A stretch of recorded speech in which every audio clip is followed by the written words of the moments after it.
Почитувани го следите неделното интервју на Радио Слободна Европа. Наш гостин е председателот на Синдикатот за образование, наука и култура Јаким Неделков. Господине Неделков, утре започнува учебната година и многумина се прашуваат дали е возможно просветните работници да штрекуваат со оглед на тоа што власта не отстапува од ставовите дека нема да има покачување на платите. Што се случува? Тоа што сите во јавниот сектор го добија во мартовската плата 2024 година, тоа е усогласувањето на платите согласно закон за минимална плата.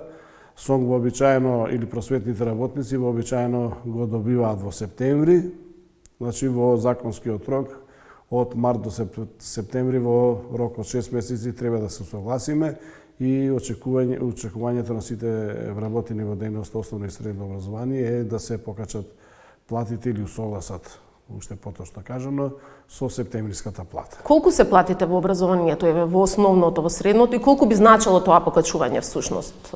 Значи, основната плата, зборувам без никакви додатоци, во основното образование е некаде 33.500 денари, во средното образование 34.600 денари. Тоа се основните плати кои што се релативно ниски во однос на другите плати во регионот, а се разбира и од некои други дејности кои што отстапуваат од дејност образование, така да сметаме како важна гранка во општеството образование, вработените во дејност образование треба многу повеќе да имаат плати. Цврст е ставот на власта дека нема пари во буџетот за овие покачувања. Вие велите законот е таков кој што предвидува 12%. Тоа може да се случи да се оди на таа најнеславна мерка со штрajкување, бидејќи нели сите ги интересира, дури и родителите и учениците, а од друга страна и вашите колеги. Значи 1 септември е, односно 2 септември е утре што се вели, и СОНГ нема донесена одлука дека ќе примени некакви порадикални синдикални средства, се мисли на протест или штрајк, така да од тука не треба да има загриженост на родителите за почетокот на учебната година.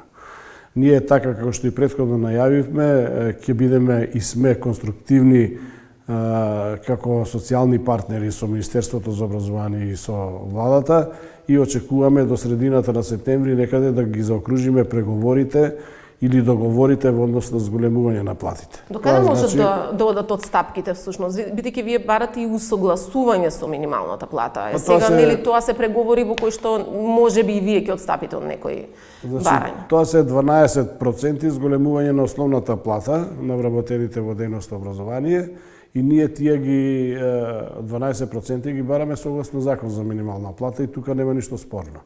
До каде би оделе, апсолутно не знам до каде би оделе кога немаме понуда од другата страна, некаква алтернатива, до каде би можеле ние да бидеме попусливи, да кажеме да, нема пари во буџетот, еве сега со септемвриска плата ќе прифатиме тоа што го понудивте X проценти, останатите X проценти, предпоставувам кога би имало таков предлог, би ги прифатиле во јануари идната фискална година. Значи се уште немаме таков предлог, за да бидеме толерантни и остапливи во однос, ќе кажам, и на учениците, и на родителите, и на просветните работници, а секако и на владата, за да излезе во пресрет и да направи некаква отстапка.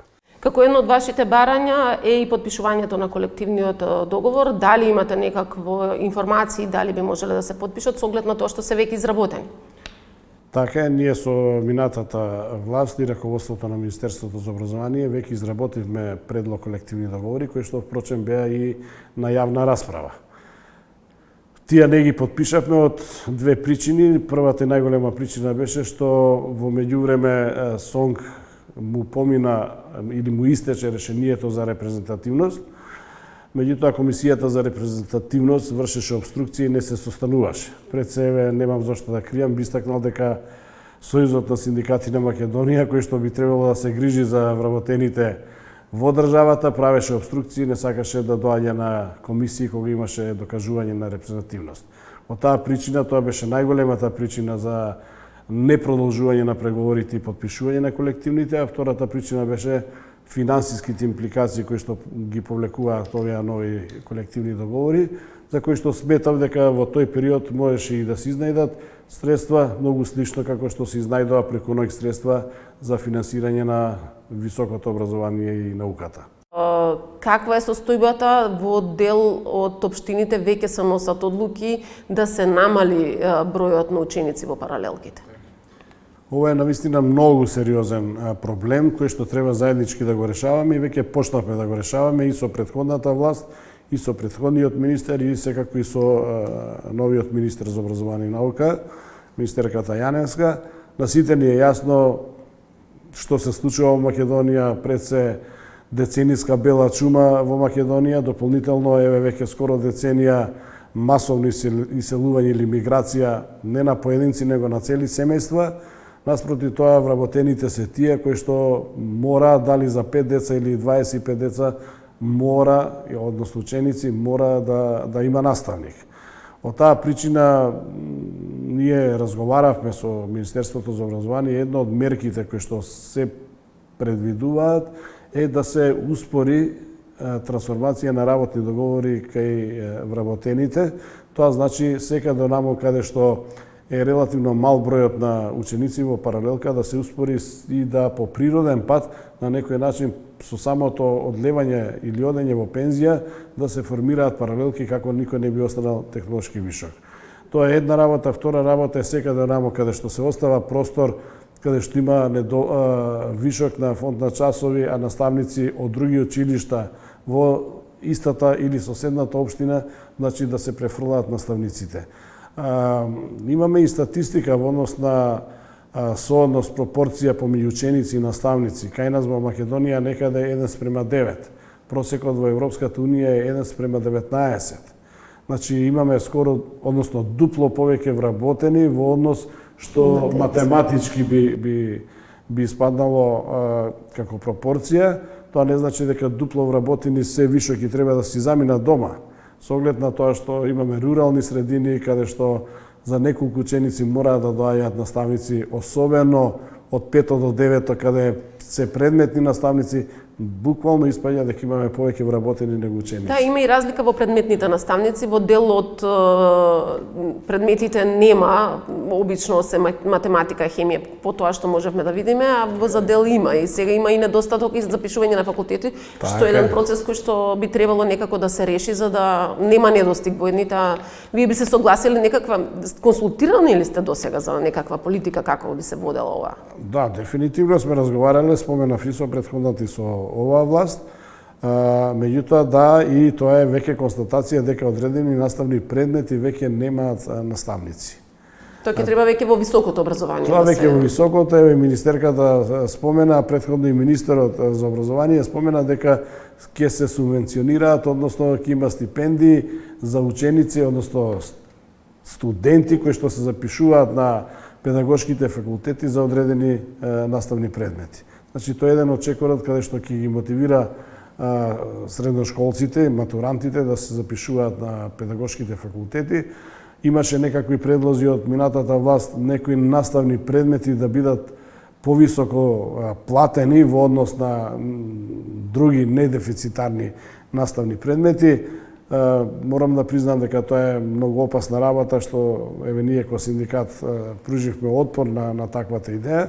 Не согласуваме затоа што наистина многу ќе ги разбранува состојбите во самите колективи и тука веќе за исто работно место наставник да се земаат различни плати за иста работа, тоа не би било во ред. Што ќе значи за просветните работници ако има воведување на едносменска настава? И тоа е разговарано со Министерката за образование, каде што реагиравме во однос на просторните услови и материјалните услови, дали е тоа возможно. Како реформа со нивните аргументи да, ќе работи училиштето подолго време, до 16 часот, до 17 часот евентуално, каде што ќе бидат ангажирани сите наставници, каде што заштедата за втора смена ќе биде евидентна во однос на топлинска енергија, електрична енергија, вода и така натака. Значи, од аспект на училиште, општина и држава ќе бидат заштедите, од аспект на наставници. Ние велиме, се додека не обезбедите услови, тоа квалитетни услови за секој наставник, да си ја работи работата на работа, да не ја носи дома, тогаш ќе прифатиме.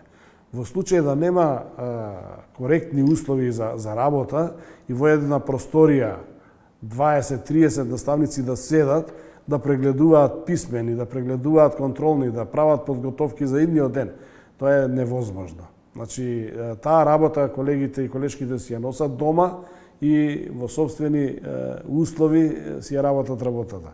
Ваква работа не може да се импровизира во училиште.